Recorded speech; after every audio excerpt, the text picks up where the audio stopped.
Oh, hi there.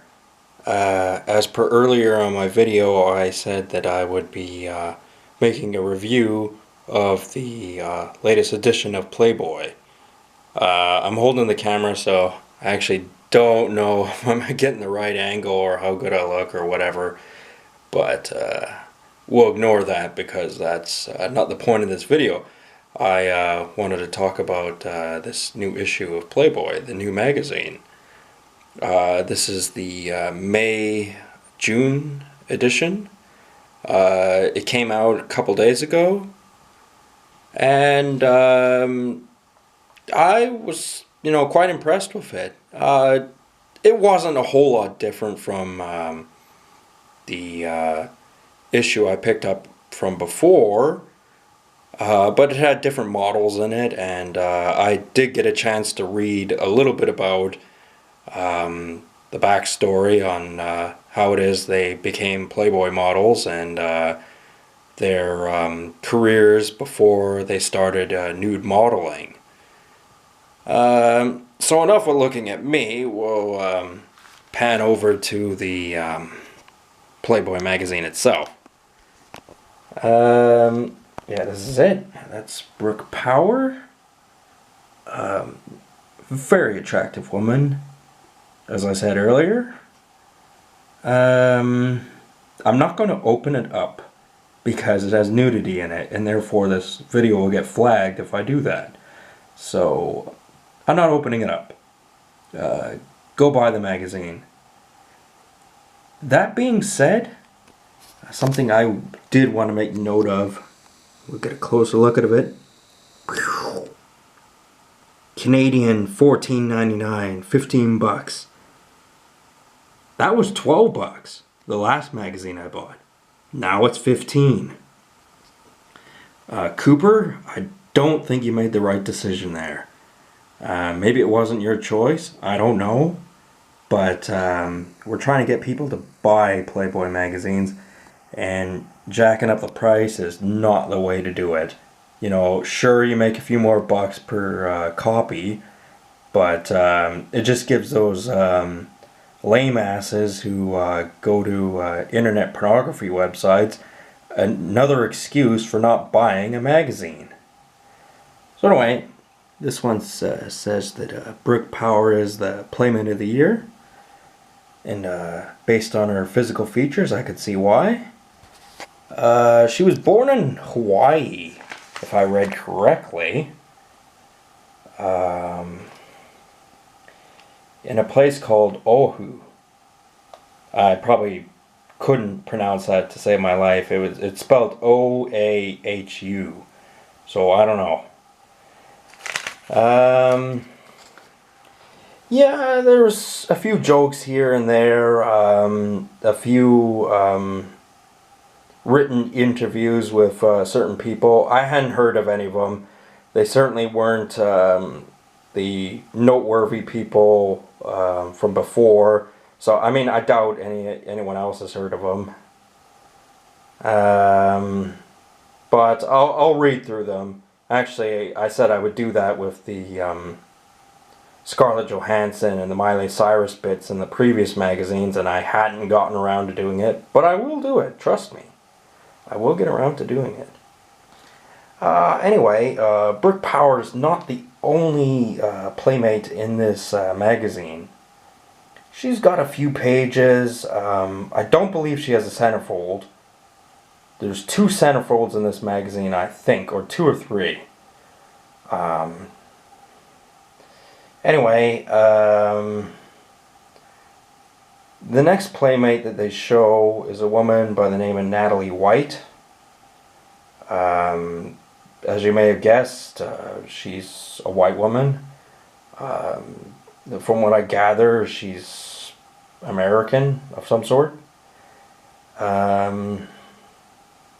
Yeah, she has a backstory too. That's worth reading. I'll get into that a bit later. The next set of people in there are actually twins. They're called the Kaplan twins. From certain angles, they're very attractive, and others, they're okay. I did notice that they're very hard to differentiate. Like, they almost look the same. It's almost like they just pasted over the image, like mirrored it. But I'm not sure if it's because they disguised it well or because it's just not noticeable anyway. But one of the Kaplan twins did have a small mole above her lip. Like a very small, unnoticeable one, really. Like, I had to really scrutinize the page to really see it. Like, just glossing over it, you wouldn't have noticed. The next woman who is in this magazine is a woman by the name of Lada Kravchenko. That's a bizarre sounding name. I have no idea what it is. Must be Eastern European or Russian. I don't know. She was quite attractive looking. I read a bit of her backstory. She lived in Paris, so she speaks a little bit of French. She lived in Hong Kong, and a little bit about that.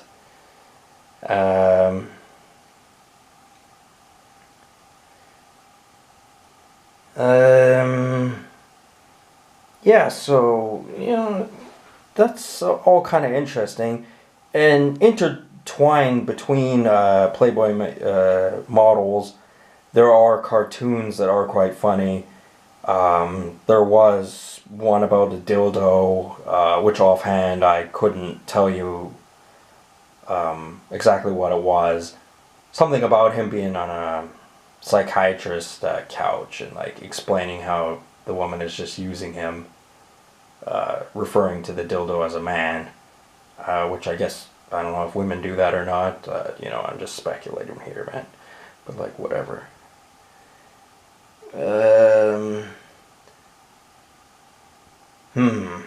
Well, the next woman is by the name of Sira Man. She's of Turkish descent, not descent, and pretty good looking. I gotta tell you, she just looks like a brunette with brown eyes, and she looks pretty much white, to be honest with you.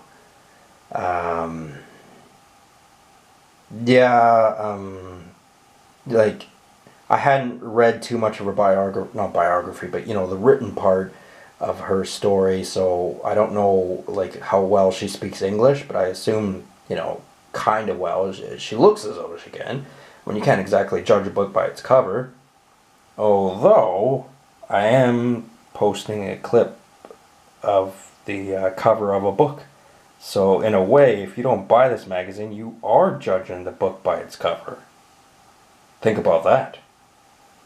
Anyway, the next model is a woman by the name of Jessie Bengubu. Not Mengubu.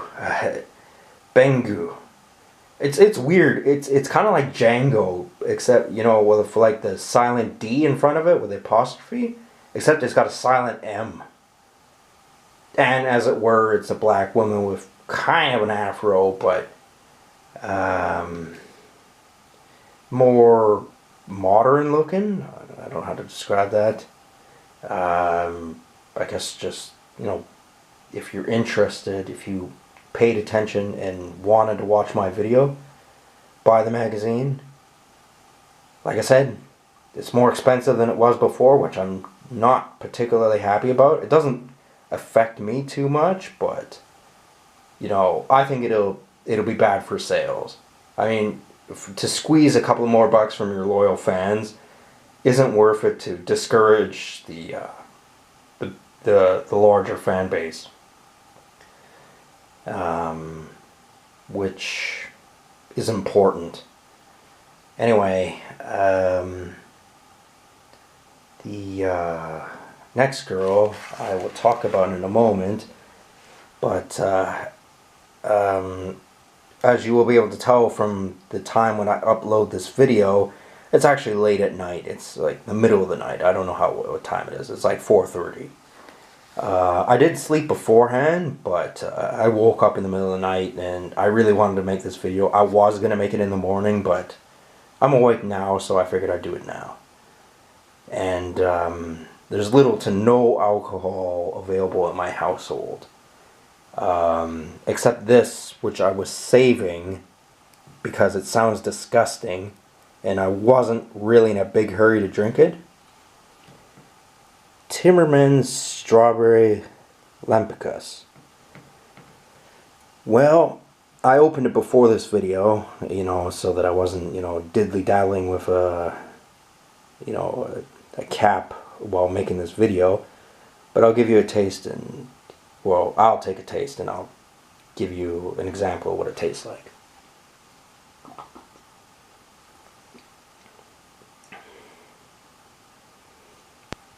Not the worst thing I've ever tasted, but I wouldn't recommend strawberry beer.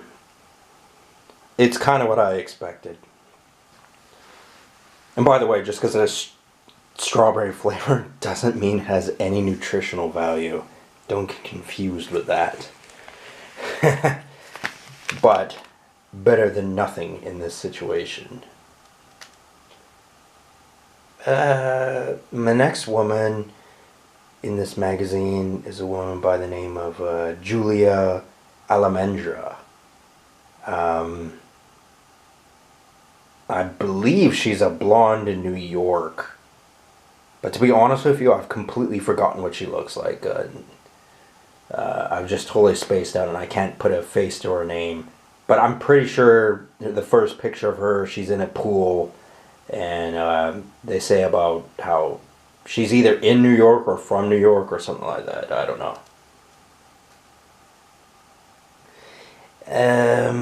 As per tradition with most Playboy magazines, they show you know, almost like a flashback, like a Playboy model from long time ago, you know, from whatever magazine. And this particular one was from 1972 that they showed. And I know a lot of things over time get that kind of dated look, like they're old-fashioned. That most certainly is the case with Playboys and that sort of thing. But, you know, we have to forget about that.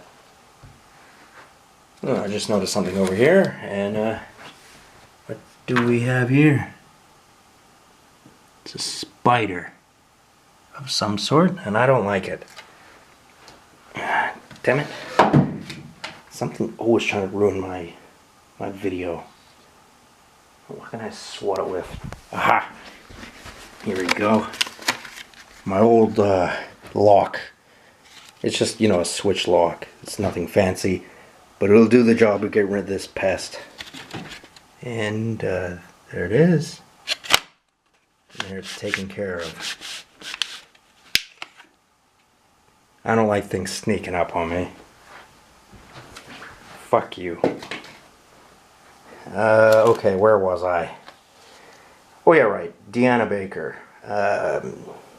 She was really attractive, and it's not a dated looking picture in this magazine from the 1972 edition. Like, I know women from older Playboy magazines, like really old ones, that they're not really kept up with modern times as far as pubic hairs go and things like that. They didn't worry so much about that back then. But actually, this woman, this Deanna Baker, in this particular magazine was well kept, and you know, she's a very attractive woman.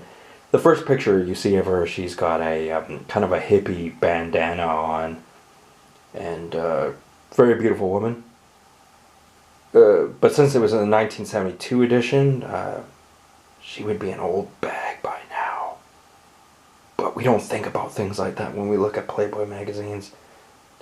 It's you know, we disconnect ourselves from it. Well, let's take a look at the back, because, you know, I don't think I've actually done that yet. I don't think I've looked at the back of this Playboy magazine. Oh, it's some dude. Moods of Norway, 7964 Melrose Avenue, Los Angeles. Yeah, some douchebag on a ladder. don't know who you are, don't care who you are. Consider yourself lucky you're on this magazine cover at all. Anyway, I just had to have a look at that. Well, anyway, the last model is a woman by the name of, a strange name. It's Lors Estros, if I'm pronouncing that correctly. She is native Hawaiian, very dark. I actually thought she was black when I first looked at the page, but I had to really scrutinize it. Or, you know, like a dark Asian or something. But no, I read up and she's a native Hawaiian. So that's interesting. Yeah, I think I'll have another sip of strawberry beer. Very gross. Well, it isn't actually that bad, but like I wouldn't go out of my way to buy it. It's actually been sitting there a couple of months because we bought it as some Christmas gift kind of box, and it had a couple beers that my dad had remembered from England. So that's why we bought it, and I kind of got stuck with this one, and then I went, well, I'm not drinking it, and then here I am, and I felt like having a drink, so one beer is not going to hurt, so whatever. The thing is, these Playboy models, they're different from the ones of Playboy models of earlier magazines, particularly the ones I'm more familiar with, which is 2000 through 2007. They got into Playboy basically because they were wealthy and they were beautiful women, which in itself isn't that bad a thing. But these women, some of them were activists, and some of them had actually, you know, done a lot of things outside of this entering of Playboy. Entering a Playboy is where I noticed them, but that's not where their most notable accomplishments are. And I think that's totally respectable. I think that you should be more than just your body, just your physical appearance, your physical attractiveness. And these women have handed down, proven that it's not just about their physical attractiveness. Although, based on what I've seen, physical attractiveness on their part would have taken them a long way anyway. But the fact that they, you know, that's not all they were, counts for a lot. Anyway, we'll get a little closer here so you can see her face, because that's important too. I mean, the breasts, legs, ass, vagina, they're all important things on a woman, but it's not the only thing. You know, you have to appreciate the whole, everything about it. I said it. Sorry about that. I didn't mean it. You know, I mean, like, I don't want to sound like, you know, I don't even remember. It was a Family Guy joke. It was like James Woods or something like that. I don't know who said it, but he said, "Oh yeah, women are things." And I mean, I couldn't help but laugh when I first saw it. I don't think it was James Woods. I think it was someone else, but someone like James Woods. It was a Family Guy joke. I'm sure you could Google it. I don't know, but yeah, he said women were things as a joke in Family Guy, and I mean, I laughed at first, but you know, that's kind of a dark joke, really. Well, anyway, this parrot here seems to be having the time of his life. I wonder if he was superimposed there, or if he was already there while she was doing this pose. You know, I don't know that. Like, so nobody knows that. And it's certainly not going to tell you in the written dialogue in this magazine. Anyway, I rambled on long enough about this magazine, and it is late at night, and you know, actually I'm getting to the point where I could go back to sleep. Yeah, so, yeah. Overall, I'm happy with this magazine. Not happy with the price tag. Not because I can't afford it, but because I think it'll discourage more people from buying it, and therefore the demand for them will decrease. And when that happens, I don't know, we may go down with another, blackout where Playboy doesn't issue nudity in their magazines anymore. As it were, I didn't buy a single copy of Playboy with no nudity in it. Anyway, I'll keep track of that. Usual kind of stuff. If you like the video, subscribe. You didn't like it, then you didn't like it. You know, yada yada yada. Anyway, talk to you guys later. Have a good one.